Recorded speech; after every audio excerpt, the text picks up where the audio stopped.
All right, guys, what's up today? Hey, I'm doing a video. I know top 20 greatest guitarists, but that's in my opinion, in my humble opinion. And my opinion is what matters to me. If you want your opinion to matter to you, you can tell me in the comments. What do you think? All right. Now, this is by no means an exhaustive list. I could have done a top 100. And I'm sure at some time in the future, I might feel different. Maybe I'd swap a couple of these names out for somebody else, right? Like the top, I don't know, 7 or 8 would definitely stay on here. But under that, the bottom 10, I could see changing them out. But this is how I feel at the moment. I'm going to give it to you. Number 20, Ted Nugent. Because Ted Nugent is pretty awesome, with the Amboy Dukes and later his solo stuff. And, oh, man, Damn Yankees. Damn Yankees was a great band. The Nuge. Yes, Damn Yankees. That was his I'm broke and I really, really need money project. And it was awesome. That was a good band. So Ted Nugent's my number 20. And 19. Number 19, David Gilmour. Because, just listen to anything Pink Floyd did, right? Great guitar solos. Amazing guitarist. Definitely not a shredder, but just amazing stuff. That dude, great guitarist. And we're going to go to number 18, Tom Morello from Rage Against the Machine and Audio Slave. I saw that dude play back in, it was 96 or 97 with Rage Against the Machine, and he's an awesome guitarist. Nobody sounds like Tom Morello. That's one of the reasons he's one of my favorites. It's just almost impossible to copy the guy, and I'm going to put on here number 17, Steve Vai, right? I'm not a huge fan of his solo stuff, to be honest with you, but his work with Frank Zappa, with Whitesnake, with David Lee Roth Band, great stuff. That guy is an amazing guitarist. Every band he's been in, he's really brought something to the table. One of the best out there, right? I'm just not into the whole guitar thing. Like his solo stuff is okay. It just doesn't tickle me. But he's so good in the bands he's been in. So now we're going to go to 16. Keith Richards. Why? Because Keith Richards. Because that guy, everything he's played has been the right thing for the song. That dude is amazing. I saw the Stones on their Steel Wheel tour, and that was great, right? Absolutely amazing. Actually, it was at the IMAX theater. They had the Stones at the Max, right? They recorded a concert from their Steel Wheels tour and played it in IMAX. My dad brought me to see that when I was a kid, and that was awesome. Because, even back then, no way could you afford tickets to go see the Stones. So we saw it at IMAX, and it was awesome. And Keith Richards is an awesome guitarist. Deserves to be on that list. Definitely one of the greatest rock guitarists of all time. Now we're going to go to number 15. Billy Gibbons. That's right, ZZ Top, baby. That is a great guitarist. Great licks, great songs, great voice all around. Love that dude, man. I always loved ZZ Top. Great band. Still love them. Think the world of them. Yeah, definitely. I've tried to play like that a time or two. All right, great blues guitarist, great rock guitarist. And then number 14, Dimebag Darrell. Yes. Why? Because, if you got to ask why Dimebag, man, you can't have a greatest guitarist list without Dimebag Darrell, right?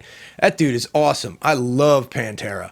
Well, loved, because like half the band is dead now, which is a shame. Man, Dimebag and Vinnie Paul, rip, rest in peace, brothers. That sucks, but Dimebag Darrell, one of the greatest rock guitarists of all time. Soon as you hear that guitar, you know who it is, right? Number 13, Slash. Absolutely amazing guitarist.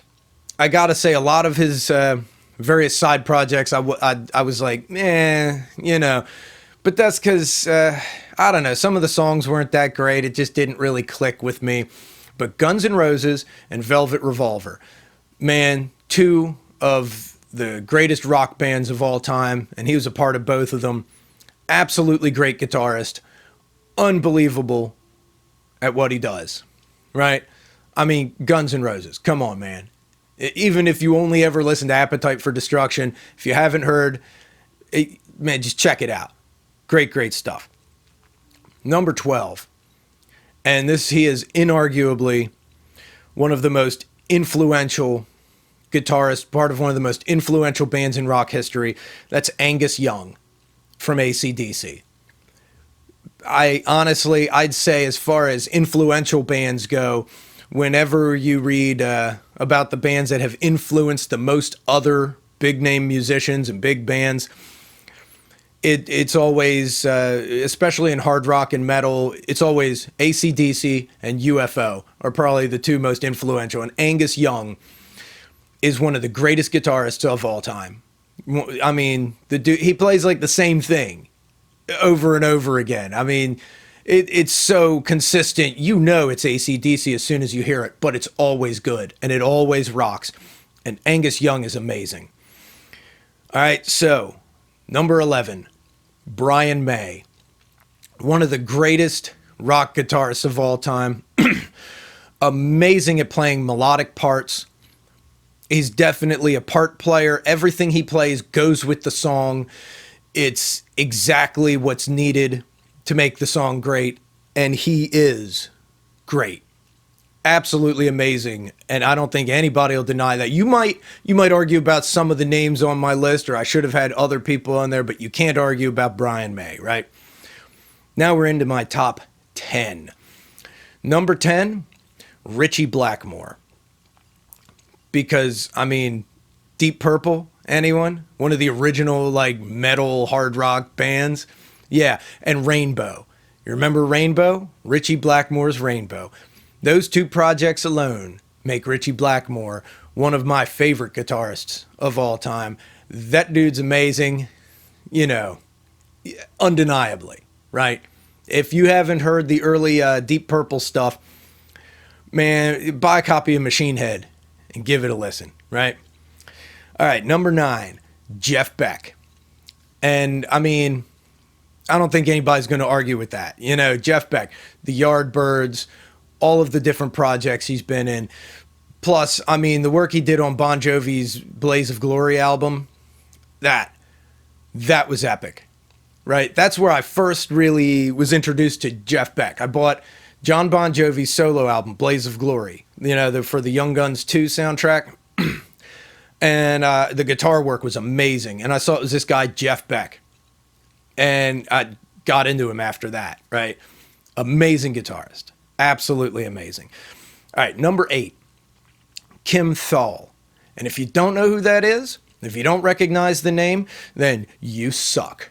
No, I'm kidding. If you don't recognize the name, it's because it's not a name that's said a lot, but the guitarist from Soundgarden, Kim Thall. What's amazing about that dude is, like with Tom Morello, Kim Thall is very original sounding. Nobody really quite sounds like that. He's hard to copy. He's hard to sound like. And he's absolutely amazing. I mean, Soundgarden played some of just the heaviest shit I've ever heard in my life. That is some amazing drop D badassery if I've ever heard it. That dude's an amazing guitarist. Incredibly innovative. I mean, a one of a kind, right? Absolutely. And that takes me to number 7, another grunge era rocker, Jerry Cantrell. That dude can rock. Another band that is just one of the heaviest of all time, Alice in Chains. And I'm glad they're back. I'm glad they're doing new music. Honestly, I know some people say it's not the same, but I mean, you can't, what can you do? They're still doing good music though. It's good stuff. I love Jerry Cantrell. He's another one I saw live. I was gonna get to see Alice in Chains, right? I went to see Kiss in '96, and they were supposed to have Stone Temple Pilots open for him, but Scott Weiland couldn't keep out of rehab. So then they got Alice in Chains, but Alice in Chains, you know, they were doing some of their own gigs, and they didn't start opening for Kiss until after the show I saw. So I didn't get to see him there, but I did get to see Jerry Cantrell on his solo tour opening for Metallica, and he was awesome. Absolutely awesome. He did a bunch of Alice in Chains songs, did some solo stuff, covered some Pink Floyd. Great show. Jerry Cantrell is an amazing guitarist and deserves to be on this list. And that takes us to number 6. Now, from 6 on up, it was kind of hard. The top 6 guys all deserved to be there. It was just a little hard ranking them. You know, that's a hard thing to do, ranking your favorites. But number 6 is Randy Rhoades. I'd say Randy Rhoades is one of the most influential guitarists of the 1980s. Him and Van Halen really led the way in the early 80s as to what the sound was going to be from there on out. And Randy Rhoades, absolutely amazing guitarist. If you've never heard Blizzard of Oz, you know, if you're into guitar, check out Blizzard of Oz. That is an amazing album. The riffs and the solo from Mr. Crowley is epic, absolutely epic. He's one that died way too soon. We did not get enough of that dude in music. All right, so number 5. We're in the top 5 now. Well, the other guitarist that rocked out with Ozzy Osbourne, Tony Iommi. I love Black Sabbath. I'm a big fan. Always have been. Even with their stuff with Ozzy, with Dio, even their post-Dio stuff. They had like a revolving door of singers. I thought it was all really good. Good guitar work. Excellent songs. Dude is innovative, really helped to create a genre of music. Tony Iommi. Awesome guitarist.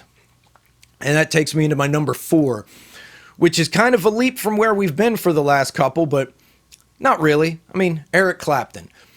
And it's not that big a leap. I mean, Cream, Black Sabbath, they're not that big a jump from each other, but Eric Clapton, only guy to be in the Rock and Roll Hall of Fame 3 times, and I mean, for good reason. I mean, come on, his solo stuff, the Yardbirds, and Cream, he could be in there 2 more times for Derek and the Dominoes and Blind Faith, really. I think they just don't want to put him in there too much. But Eric Clapton was a huge influence on me and my playing. Absolutely amazing guitarist. I love Cream.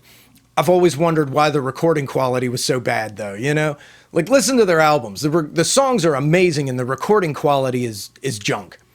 And that's really kind of messed up. You know, they were the first real super group. Why did they cheap out on the recording? But whatever. Amazing guitarist. Everything he's done has been really, at least very, very good. Even, I don't know, even during the poppier years when he was doing, I don't know, it got weird there for a little while. It got a little lame, but definitely great guitarist. Love the guy. I think he's like my dad's favorite, but I love Eric Clapton. Number 3, Eddie Van Halen. Because, honestly, one of the most influential guitarists of all time. Definitely one of the most influential of his time. Another guy that we lost just this year, which is such a shame. I mean, Eddie Van Halen, right? I got to see Van Halen play when they got back with David Lee Roth, and it was epic. Absolutely amazing. Eddie was one of the best of all time, and he's my number 3. Now, the top 2, I could have ranked either one as 1 or 2. So, but, you know, I had to make a choice. Number 2 is Jimmy Page, because Led Zeppelin is literally my favorite band of all time. Love the Zepp. Jimmy Page, awesome guitarist. Everything he did was just epic. And the number 1 is Jimi Hendrix, because I don't think any other guitarist has influenced me to play guitar as much as Hendrix did. Unbelievable, absolutely epic. Love his work. Jimi Hendrix, I mean, you know, arguably is one of the greatest, if not the greatest rock guitarist of all time. And he's definitely my favorite. So that's my list, right? Tell me what you think in the comments. Tell me what you think. Was I wrong? Was I right? I mean, come on, man. Most of these guys definitely deserve to be in on that list. And the ones you would argue over is personal preference. And this is my list. Make your own list. Make your own list. Make your own list in the comments. Tell me what your top 10 or top 20 are. I could have done a top 100, man, but it'd be too long a video. So I love you guys, and I'll see you in the next video. Bye-bye.